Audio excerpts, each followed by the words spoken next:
I'm Geoffrey Iron Fist in World of Tanks. We're back to Crew 2.0. Already tested on Sandbox. Okay, and it will be tested again. Crew, it had quite a lot of changes. Yeah, they said they made some changes, but they were not big changes. They were really small changes. So the main thing they're saying is that they have one crew member now will represent the entire crew. I really don't understand what the point of this is. You know, we trained these crews for years. I don't know, in my case, for over 2 years. Some of the crews, and they've been going from tank to tank and whatever. And I don't want to lose them. Yeah, you know, what's the point of training them all this time just to be replaced with something else that someone else is going to dictate? You know, they get this skill, they get that skill, they get so much, they get less. The meta is going to change. What all this work you did before, it will mean nothing, because now you have different skills, different things, and I don't want this. You know, maybe you could add a couple of things, like you could add a couple of skills to replace some skills that were not being used very much, like some of the radio skills were not used very much. You know, replace a couple of those. So I maybe go over some of the selected things that are going on about. This complicated system about the skills is really crazy. But let's have a look. I just want to go over the instructors. When adding the instructor to the crew, you can select their certification, nation, if it's not predetermined, and bonus skills of the selected training course until you click apply. So I really don't understand what these instructors are supposed to be. So we already have crews, like we have the 4 or 5 winter maidens or whatever, and then Santa, we have all these things. There are crews and tanks. What's going to happen to them?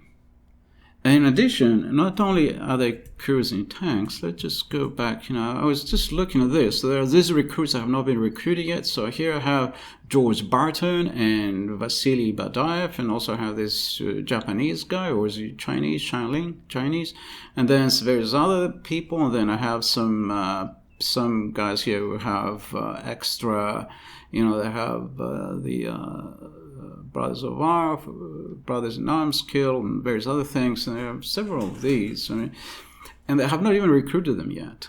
And then in addition, there are people who are in garage, all vehicles in barracks or whatever. There are people in barracks, and some of them, you know, they're only 100%, but some of them have 3 or 4 skills. You know, they're sitting in barracks because I put someone, you know, changed the commander who had 4 skills, put one who had 5 skills.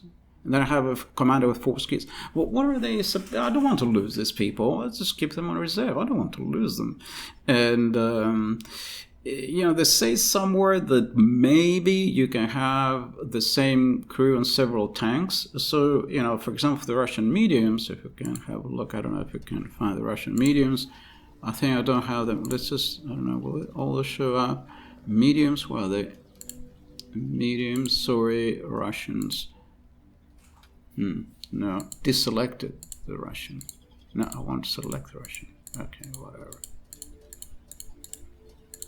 So all these crews, all these tanks have their own crews. So this one is the T-28 crew. This is the T-34 crew. It's now the T-34-85 or whatever. It's maybe some another time. Maybe I'll have them here. Let's see. Return crew vehicle. So here it is. 4 crew members. Return crew to vehicle. 5 crew members. Then here there's another return crew to vehicle. Okay. So here, all of them have their own crews. Yeah. Return crew to vehicle. Return crew. I mean, they all have, and they're fairly well trained. I mean, they have 4 skills. Some of the other ones have more. I don't know why it doesn't show the high tier ones. Is this object 274? Where are the tier 10 ones? But anyway, I don't know what's going on. Tier 9. Some of them are missing. I don't know whatever happened. Okay, but all of them, they have like 4 or 5 skilled crews. So what am I supposed to do with these crews? You know, if you only need the same crew for all tanks, or for 3 tanks or whatever. So nobody asked for this. This is the problem, and the same thing with the high explosive changes. And why are they doing these things? The high explosive changes. People were playing, let's say, SPGs that cost nothing. So free-to-play players are playing SPGs because they fire high explosives and they don't cost anything. And so they can afford to play tier 6, tier 7, tier 8 SPG because it doesn't cost much to play one. Now, you cannot play SPGs because they've been nerfed. It's not that it's only one per battle or two per battle. Then you could wait a little bit longer. No, now they're useless, so you're not going to play. If you're serious about this game, you're not going to play an SPG anymore. If you try to play an SPG after the change, only tried once, it was so frustrating. Because one thing is you press G to go into one mode, and then automatically suddenly you switch to the other mode without pressing anything, things like that, and then of course you're going to get counter battery a little bit more. I mean, if you know what you're doing, you're not going to get hit, but then you don't cause as much damage. The only reason I played it once was because of this stupid mission that you have to cause 7 critical hits in a battle. And I had tried, let's say, 10 battles or so, and I couldn't manage, and I was frustrated, so I played an SPG. And it was so frustrating playing SPG. They could have reduced the number of SPGs. No, they changed the high explosives. Why? Because they want people not to play SPGs at all, anyone who's sensible and wants to be semi-competitive, and just play another tank. And then since high explosives are useless, it's going to find gold. Okay, so there'll be more income for WarGaming, basically. That's why they did that change that nobody asked for. They don't care what the player base wants. They care, how to increase the income. And I don't entirely blame them, but maybe they can decrease their costs by firing some of these people who suggest these ideas and have fewer costs, and everyone will have a better salary. The other thing they're doing now, I think they're doing this because of the instructors. Yeah. So whatever this is, I don't know if I'm going to get the Santa as an instructor or I'm going to get Badive as an instructor, or what's going to happen, who these instructors are going to be. But let's say you're going to get some of your crew members that you currently have somehow assigned as instructors. Maybe you have to pay gold or do something.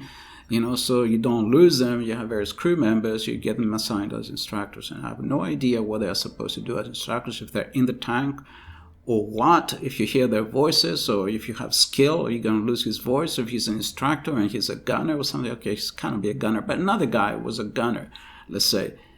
I mean, will you hear him? Will you have him as a gunner now, or will you can only have him as a commander, things like that. So it's very unclear. Of course, the Sandbox hasn't started, the Sandbox test, whatever, hasn't started, so I haven't tried it out yet. But why are they doing all this? To my mind, they're doing this for money again. Nobody asked for it, so they're doing it for money. And what they're probably planning to do is either sell instructors in the future, or sell the ability to make one of your whatever barracks people, recruits, whatever you have assigned in some kind of barracks situation. Whoever is there, you can now make him an instructor, and you have to pay something to make him an instructor. And then once you have him, he's going to add some bonuses to your tank, to your vehicle.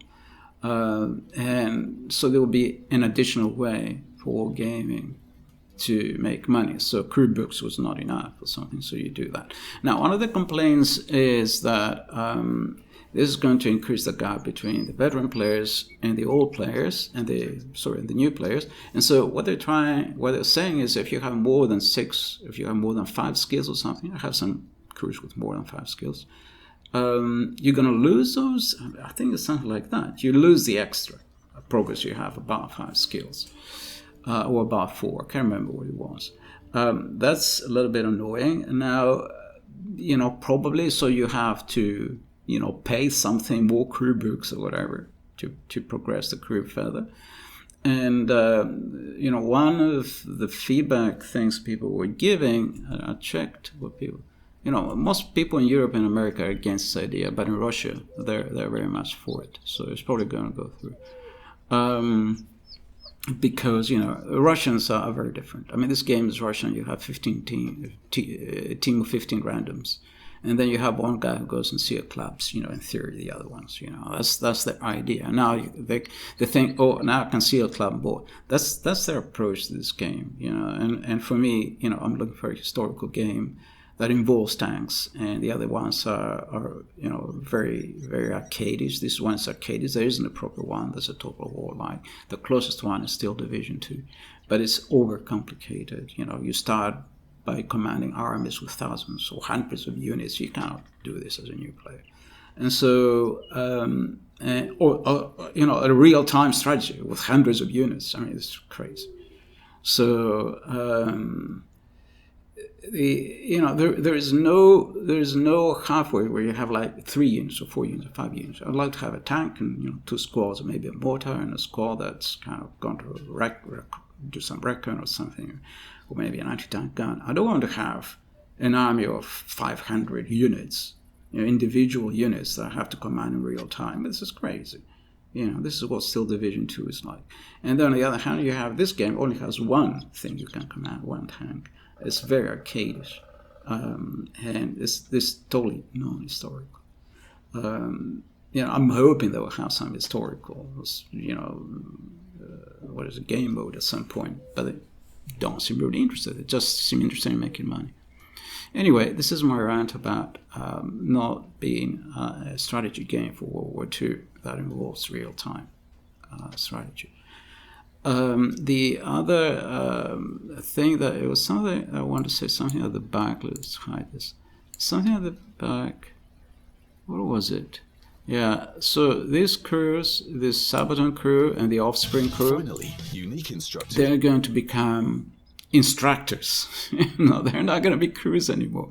I want them as crews. I want Offspring as crews, and I want them as instructors. And how are they going to become instructors? You're going to pay something for them. I've already paid for them. I don't want to pay more. I want them as crews. Just leave my crews alone. Why do you have to do this? I really don't get it. But this is what I'm saying. They don't care Sandbox, about what the players want. They care about how they make more money. Okay, so you can join the Sandbox and work it out for yourself what is going on. And so, I don't know, I think I'll leave it here. There are a lot of things I want to say, but I think that's enough for now. There was something else I wanted to say So I was saying something about the Russian players, that they want this, as opposed to the European players and American players, where if you watch the announcement of Crew 2.0 from WarGaming on the internet on YouTube, they were very negative about it. The Russians like it. Not by a huge majority, but they mostly like it, okay? And why are the people in the Russian server different? Well, there's another thing that they're different at. And there was recently an announcement, like a couple of weeks ago, that they caught, not even that much, that they caught a lot of people were cheating, and they banned them or gave them warnings and so on. There were 10 times as many people cheating in the RU server than there were in the European server. And I don't think they have 10 times as many players there.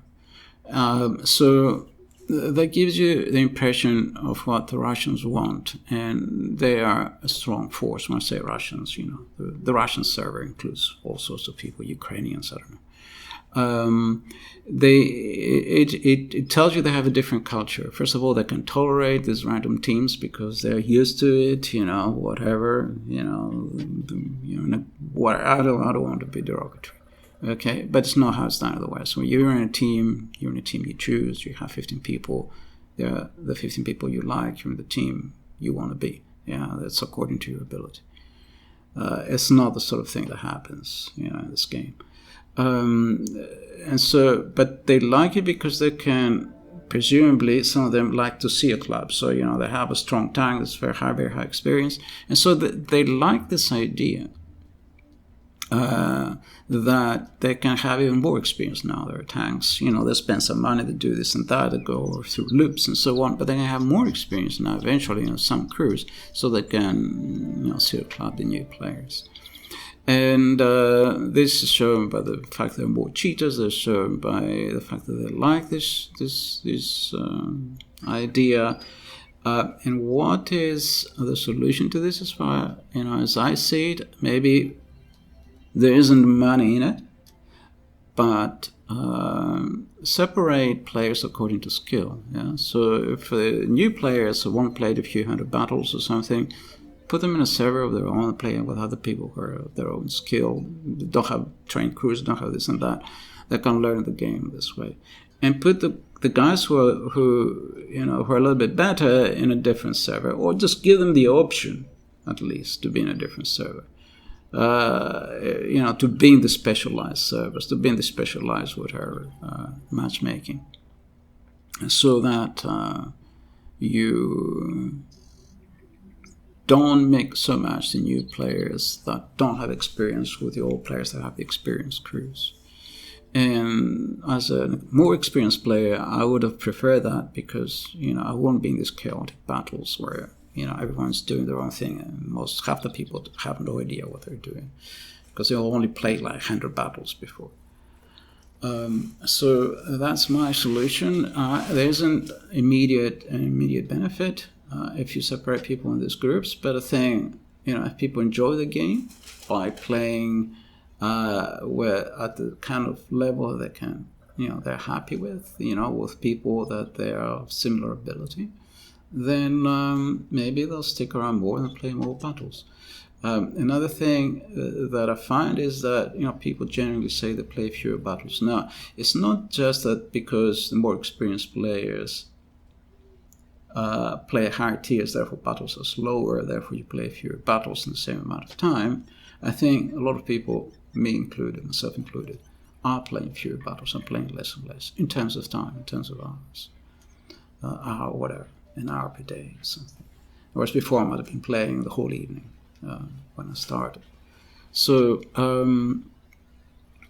why is this happening? Because we've been disillusioned with these changes that have been pushed in, all these effects, these fast battles and sort of the high explosive nerfs and crew changes, the removal of tanks, and made some kind of historical special vehicles like the Hetzer and so on. All these unnecessary changes that have been introduced without the players actually wanting them. Okay. These are my ideas.